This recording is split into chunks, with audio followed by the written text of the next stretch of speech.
안녕하세요. 4월 마지막 주 큐티 가이드 시작하겠습니다.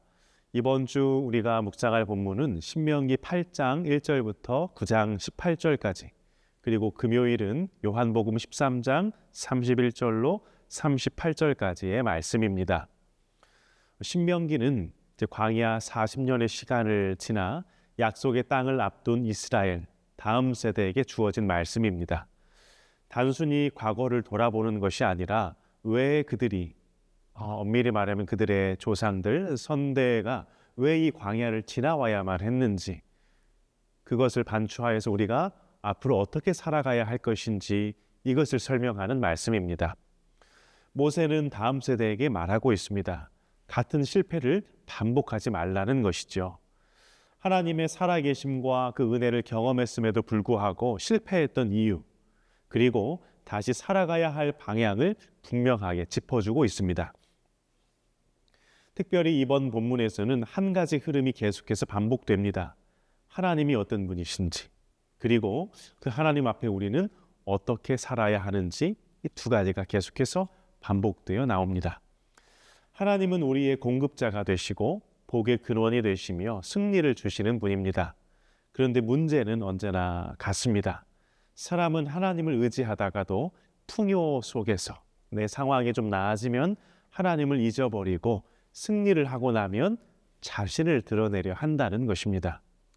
그래서 하나님은 반복해서 이렇게 말씀하세요. 기억하라, 잊지 말라, 순종하라.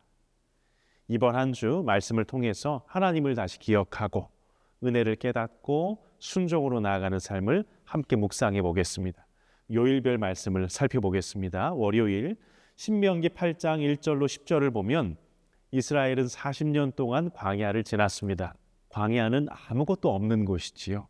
사람이 살만한 곳이 아닙니다.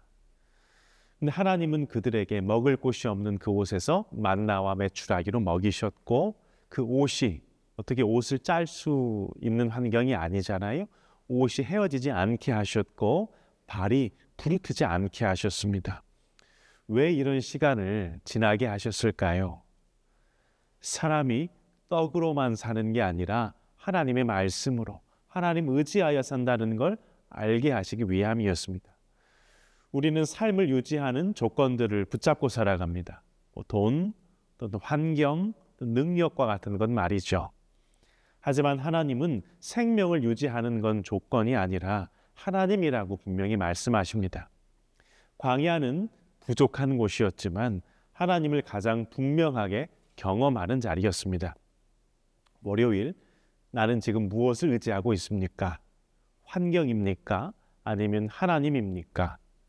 오늘 하루 이 작은 필요 하나라도 하나님께 맡기며 하나님을 나의 공급자로 신뢰하는 하루가 되시기를, 그리고 그 하나님 공급하시는 것들을 경험하는 복된 날 되시기를 주의 이름으로 축복합니다. 화요일 신명기 8장 11절로 20절 말씀을 보면 광야에서는 하나님밖에는 의지할 게 없었습니다. 그런데 이제 약속의 땅에 들어가면 상황이 달라집니다. 풍요로워집니다. 부족함이 사라집니다. 그리고 그때 가장 위험한 일이 발생합니다. 바로 하나님을 잊어버리는 것입니다. 사람은 이렇게 말하기 시작할 거예요. 내 힘으로 이거 얻은 것이다. 내 능력으로 이룬 것이다. 하지만 하나님은 분명히 말씀하십니다. 그 재물 얻을 능력도 하나님이 주신 것이다. 하나님을 잊어버리는 풍요는 감사가 아니라 교만으로 이어지고 결국 하나님을 떠나게 만듭니다. 풍요는 축복이지만 동시에 시험이 될 수 있습니다. 하나님 없이도 살 수 있을 것 같은 착각을 주기 때문입니다. 그래서 하나님은 이 약속의 땅, 젖과 꿀이 흐르는 가나안 들어가기에 앞서서 이 점을 명확하게 하는 겁니다. 풍요로워지거든 하나님을 잊지 말아라. 화요일 오늘 하루, 지금 내가 누리고 있는 것들은 어디서 온 것입니까? 오늘 하루 당연하게 여겼던 것 하나를 붙잡고 하나님께 감사로 고백해 보실 수 있기를 소망합니다. 수요일 신명기 9장 1절로 10절에 보면 이스라엘 앞에는 아낙 자손이라는 강한 민족이 있었습니다. 사람의 눈으로 보면 도저히 이길 수 없는 상대지요. 본인들의 선대가 이 가데스 바네아에서 멈출 수밖에 없었던, 우리를 죽이려고 이곳에 데려오시는 겁니까? 아낙 자손을 보고 그렇게 고백했던 바로 그 똑같은 그 민족이 그 눈앞에 있습니다. 근데 하나님은 이 아낙 자손을 쫓아내시겠다고 말씀하십니다. 왜일까요? 이스라엘이 의로워서가 아닙니다. 하나님이 신실하시기 때문입니다. 하나님은 아브라함과 맺으셨던 그 약속을 아직도 기억하고 계시고 나아가 친히 이루시는 분입니다. 우리의 의가 아니라 하나님의 신실하심 때문에 이 약속이 이루어지는 겁니다. 이건 우리의 삶도 마찬가지예요. 우리가 잘해서 하나님 마음에 들어서 행동을 잘해서가 아니라 되는 게 아니라 하나님이 신실하시기 때문에 되는 것입니다. 그래서 승리한 이후에 승리를 경험하면 그 이후에 가장 중요한 건 그 영광을 하나님께 돌려드리는 것입니다. 수요일 혹시 나는 결과를 나의 것으로 내 공로로 돌리고 있지는 않습니까? 오늘 하루 잘된 일 하나를 하나님께 올려드리며 하나님이 하셨습니다. 하나님이 이루어 주셨습니다. 고백할 수 있는 하루 되시기를 바랍니다. 목요일 신명기 9장 11절로 18절까지 말씀입니다. 모세가 하나님의 율법을 받는 동안 이스라엘은 금송아지를 만들었습니다. 하나님을 경험한 백성이 하나님을 버리고 우상을 만든 겁니다. 이건 단순한 실수가 아니라 하나님을 배반한 사건입니다. 하나님은 그들의 죄를 그냥 넘기지 않으십니다. 이 장면은 우리에게 분명히 보여줍니다. 우리는 스스로 의로운 존재가 아니라는 것, 우리는 오직 은혜로 사는 존재라는 걸 말입니다. 지금 내가 여기까지 온 것도 내가 잘해서가 아니라 하나님의 은혜의 덕분이었다는 걸 기억할 수 있기를 소원합니다. 목요일, 나는 지금 무엇을 의지하며 살고 있습니까? 오늘 하나님 앞에 이렇게 고백해 볼 수 있기를 소원합니다. 하나님, 저는 은혜가 없이는 한순간도 살 수 없는 사람입니다. 그러니 나를 인도해 주십시오. 고백할 수 있는 하루 되시기를 축복합니다. 금요일은 요한복음으로 넘어가서요. 요한복음 13장 31절로 38절까지의 말씀입니다. 예수님은 십자가를 앞두고 이렇게 말씀하세요. 지금 인자가 영광을 받았느니라.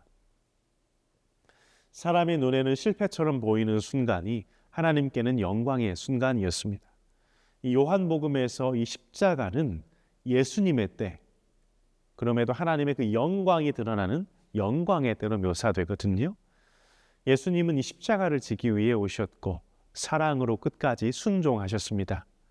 예수님은 제자들에게 마지막으로 말씀하십니다. 내가 너희를 사랑한 것 같이 너희도 서로 사랑하라. 이것은 새 계명이지요.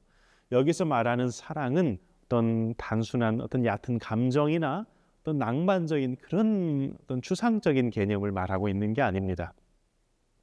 그 삶입니다. 낮아지는 선택입니다.